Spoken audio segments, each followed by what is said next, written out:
नमस्कार दोस्तों, मैं हूं अंजलि और आपका स्वागत है एनीमे एक्सप्लेन्ड इन हिंदी पर। दोस्तों, मैंने एक नया इंस्टाग्राम पेज ओपन किया है, प्लीज चेक इट आउट। और पूरा एपिसोड हिंदी में देखने के लिए टेलीग्राम की लिंक डिस्क्रिप्शन में है। एपिसोड की शुरुआत होती है तमाराई के साथ, जो इजुरु से लंच के लिए पूछ रही होती है, लेकिन इजुरु कहती है, क्या आज सिर्फ हम दोनों ही लंच करने वाले हैं, कार्य नहीं आएंगी? और तराई उसका जवाब देती है, इजुरु तुम्हें क्या हो गया, अभी लंच टाइम है और तुमने अभी तक नोटिस नहीं किया कि कार्य आज कॉलेज आई ही नहीं। और इजुरु इस पर क्या ही कहेगी, उसकी आदत ही ऐसी है, अब क्या कर सकते हैं। फिर दोनों लंच करने के लिए निकल जाते हैं। फिर कैंटीन में दोनों साथ में लंच कर रहे होते हैं। और आपको तो पता ही होगा कि इन दिनों तराई काफी ज्यादा मेहनत कर रही थी, इसीलिए वह कुछ दिनों से ठीक से सोई नहीं होती। और ऊपर से लास्ट एपिसोड में वह काफी ज्यादा रोई भी थी। और इन सभी वजहों से उसके आंखों के नीचे डार्क सर्कल्स आ गए थे, जिसके कारण वह थोड़ी सी अलग सी दिखने लगी थी। अब इजुरु उससे सीधी पूछ लेती है कि आज तुम अलग दिख रही हो, थोड़ी सी अगली, तुम्हारी आंखें भी अजीब दिख रही हैं। अब तुम्हारा आई थोड़ी सी परेशान हो जाती है, क्योंकि अब वो सारा पंचनामा तो सुना नहीं सकती, तो बस कह दे करती है कि मैं कुछ दिनों से ठीक से नहीं सोई। अब इजुरु को और क्या चाहिए, उसे एक सवाल का जवाब मिल गया तो बात खत्म। इसीलिए वह तमारा से आराम करने के लिए कहकर लंच करने लगती है। थोड़ी देर बाद तमारा को होश आता है और वो भी इजुरु से एक सवाल पूछ लेती है कि क्या कभी तुमने किसी का दिल दुखाया है, या फिर तुम्हारी किसी के साथ दुश्मनी रही हो, क्योंकि तुम पढ़ाई में बहुत अच्छी हो। इसीलिए अब वह कार्य की वजह से ऐसा पूछ रही होती है, क्योंकि उसने भी गलती सही, लेकिन कार्य का दिल तो दुखाया होता है। लेकिन इजु तो ढकढोल है, उसे एक बात में कुछ समझ आता ही नहीं है। तो वो कहती है, मैं तुम्हारी बातों को समझ नहीं पाई, तुम एक बार और समझाओगी। लेकिन ऐसी बातें हर बार नहीं कही जाती, क्योंकि उसके लिए हिम्मत चाहिए होता है ना। इसीलिए तुम्हारा ही कह देती है, नहीं कुछ भी नहीं, बस गलती से मेरे मुंह से निकल गया था, तुम उसे भूल जाओ और खाने पर ध्यान दो। लेकिन इजुरु इतनी भी ढकढोल नहीं है, वो समझ आती है कि दाल में कुछ तो काला है। फिर हमें कार्य को दिखाया जाता है, जो अब भी कॉलेज आई होती है। उसके पैर में मोच आई थी, इसीलिए वो आज इतनी लेट आई थी। वो जाकर अपनी टीचर को बता देती है कि अब उसे ठीक होने में 2 हफ्ते लगेंगे, इसीलिए वह टीम से रिटायर होना चाहती है। टीचर उसे समझाने की कोशिश तो करती है, लेकिन कुछ फायदा होने वाला है नहीं। वो रयू है, किसी की बात कहाँ सुनती है। एक बार फैसला कर दिया तो बस कर दिया। उसके बाद वो क्लासरूम में जाने लगती है और उसके सामने से इजुरु और तमारा भी आ रही होती है। तमारा कार्य को देखती है और वहाँ से वॉशरूम का बहाना बनाकर भाग जाती है। अब डिटेक्टिव इजुरु होम्स को और शक हो जाता है कि दाल में तो बहुत कुछ काला है। फिर हमें शाम का वक्त दिखाया जाता है। इनकी छुट्टी हो चुकी थी, सब अपना बोरिया बिस्तर बांध चुके थे और घर जाने वाले होते हैं। तामराई कार्य से बात करने के बारे में सोचती है, लेकिन ऐसा कर नहीं पाती। वह कोशिश तो करती है, लेकिन उससे बात करने की हिम्मत नहीं जुटा पाती। इसीलिए वह रोते हुए वहाँ से भाग जाती है और उसे इनुका और एसजी देख लेते हैं। इनुका कार्यो के पास जाने लगता है। वो कार्यो को तोमारा से माफी मांगने के लिए कहने वाला था, लेकिन एश जी उसे रोक लेता है, क्योंकि तराई ने दोनों को इस मैटर से दूर रहने के लिए कहा होता है। फिर हम कार्य को देखते हैं, जो अभी भी घर नहीं जाना चाहती थी, क्योंकि उसके पैर में मोच है और अगर वह सबके सामने ऐसे लंगड़ाकर चलेगी तो सब उससे 1000 सवाल पूछेंगे कि आखिर क्या हुआ। इसीलिए वह वहीं पर रुकने का फैसला करती है कि सबके जाने के बाद वो भी चली जाएगी। लेकिन ओगा भी उसके साथ रुकने के लिए तैयार हो जाता है और वो कजाकी को भी रुकने के लिए कहता है। लेकिन कजाकी ये सोचते हुए निकल जाता है कि मैं एक बूढ़ा आदमी इन 2 जवान युवाओं के बीच क्या ही करूँगा। इन दोनों को थोड़ा सा फ्री टाइम देते हैं और अब वहाँ से कट लेता है। फिर बहुत देर हो जाती है और कार्य को भी देर होने लगती है, लेकिन जो होगा वह ओगा के जाने के बाद ही होगा। पर ओगा तो पढ़ने में मग्न होता है और शायद वो कुछ देर और रुकने वाला था। थोड़ी देर बाद कार्य कुछ सोचकर कहती है, मेरा हो गया होमवर्क और अब मुझे चलना चाहिए। कार्य को लग रहा होता है कि ओगा को अभी और वक्त लगेगा, इसीलिए वह चुपचाप घिस कर गई। लेकिन हाय रे, उसकी किस्मत उसी वक्त ओगा का भी हो जाता है होमवर्क। इसीलिए वह कार्य के साथ चलने के लिए पूछता है, लेकिन ओगा की टाइमिंग बड़ी गलत थी। कार्य उसे मना कर देती है। ओगा उससे कारण पूछता है, लेकिन कार्य को गुस्सा आ जाता है और वह ओगा पर भड़क जाती है कि तुम्हें एक बात में समझ नहीं आता। मैंने आज कह दिया कि तुम्हारे साथ नहीं जा रही तो नहीं जा रही, इसमें आप क्या पूछना, निकलो चुपचाप। यह सब सुनकर ओगा को गुस्सा नहीं आता, बल्कि उसका भी शेरलॉक होम्स जाग जाता है और वह पूछता है कि तुम्हें क्या हुआ है कार, आज तुम प्रैक्टिस के लिए भी नहीं गई, ऊपर से आज इतनी गुस्सा हो। और ओव कार्य को जबरदस्ती उठाने लगता है और फिर छीना चपटी में कार्य और ओगा दोनों गिर जाते हैं और वह ओगा को एक बैग फेंक के मारती है और उदास होते हुए कहती है, तुम जाते क्यों नहीं हो, तुम चले जाओ और मुझे बस अकेला छोड़ दो। और वो रो पड़ती है तो ओगा कहता है, मैं बस ऐसे ही किसी लड़की को रोता हुआ अकेले छोड़कर नहीं जा सकता। मैं भले ही तुम्हें उठाकर ले जाने के लिए थोड़ा सा कमजोर हूँ, लेकिन मैं तुम्हें अपने कंधे उधार दे सकता हूँ सीढ़ियों से उतरने की के लिए। और शायद से ओगा पहले से ही सब कुछ समझ चुका था, इसीलिए वह इतना कुछ सुनने के बाद भी कार्य को अकेला छोड़कर नहीं गया। उसके बाद दोनों सीढ़ियों से उतरने लगते हैं और वहाँ पर कार्य सोचती है कि मैं अगर एक लड़का होती तो अपने जैसे लड़कियों से कभी बात नहीं करती। भला कोई मेरी जैसी लड़की से बात भी क्यों करे, जिसका दिमाग खराब है, जो कभी भी गुस्सा हो जाती है और जिसे समझ पाना बहुत मुश्किल हो।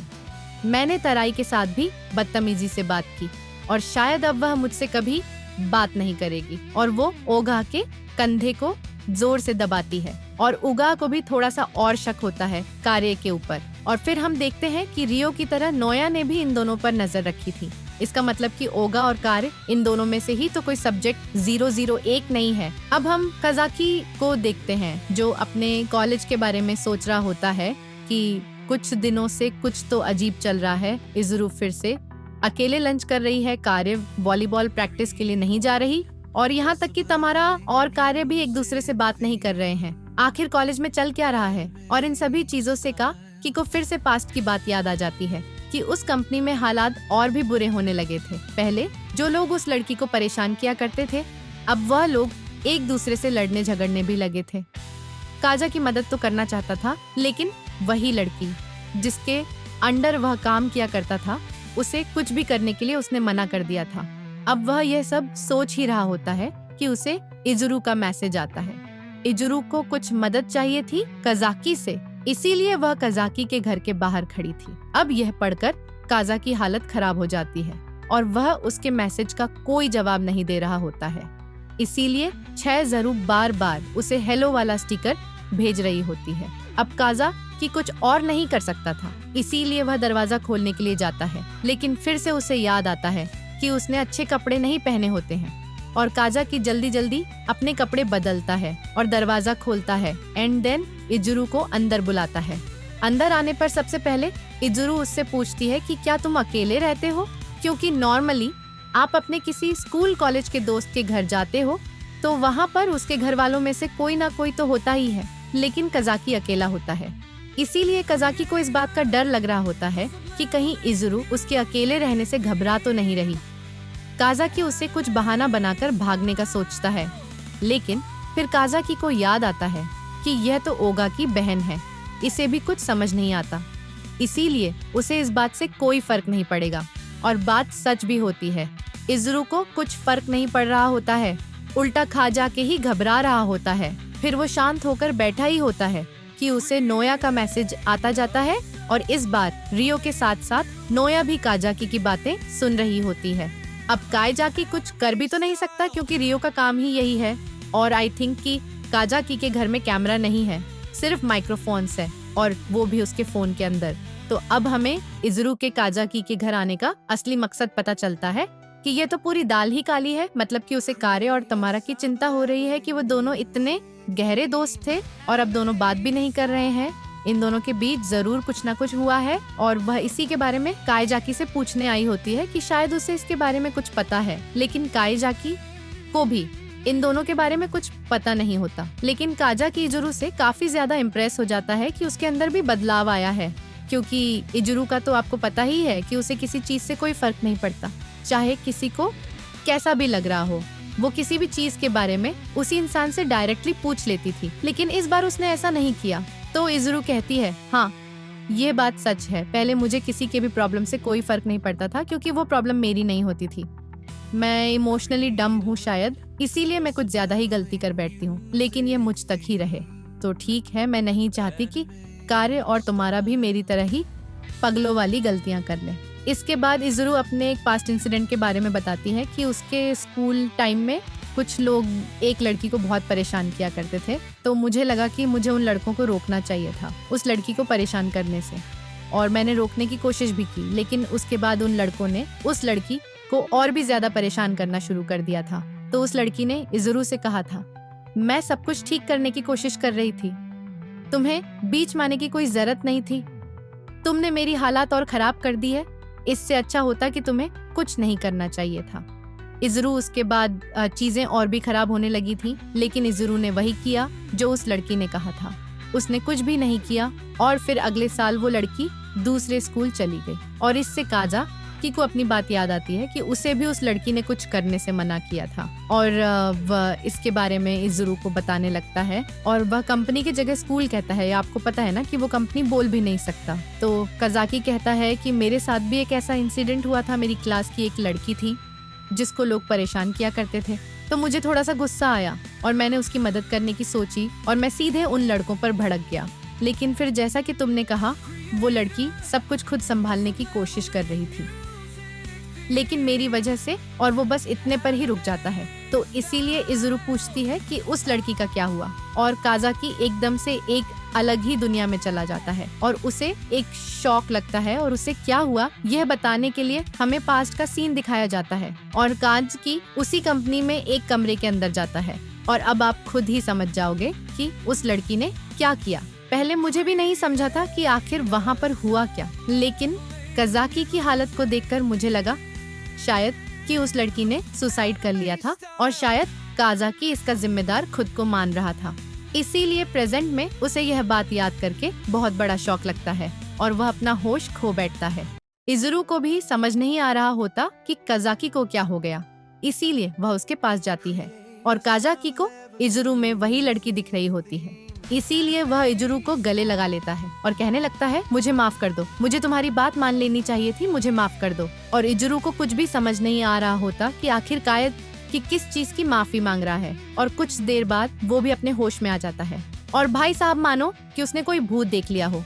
वो इतना डर जाता है क्योंकि उसने इज़रू को गले जो लगा रखा था, और फिर वो इज़रू से कहने लगता है, मुझे माफ कर दो, मैंने कुछ भी जानबूझ के नहीं किया, प्लीज पुलिस को फोन मत करना। और वो बिना रुके सॉरी बोले जा रहा होता है, लेकिन इज़रू थोड़ी सी समझदार होती है और सारी बातें समझ गई होती हैं कि आखिर यहाँ पर क्या हुआ था। इसीलिए वो कहती है, अच्छा हुआ तुम अपने होश में वापस आ गए, और मैं पुलिस को नहीं बुलाने वाली। और भाई इनकी सारे बातें नोया और रियो बड़े ध्यान से सुन रहे होते हैं कि काज़ाकी अचानक से पुलिस की बातें क्यों करने लगा, क्योंकि दोनों सिर्फ बातें सुन रहे होते हैं, कुछ देख नहीं रहे होते।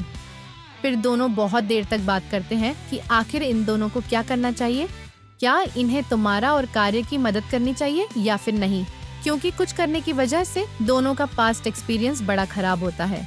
लेकिन दोनों फैसला करते हैं कि नहीं, ऐसे हाथ पर हाथ रखकर बैठने से कुछ नहीं होने वाला, इस बार हम दोनों को मिलकर कुछ करना चाहिए और सब कुछ अच्छा ही होगा।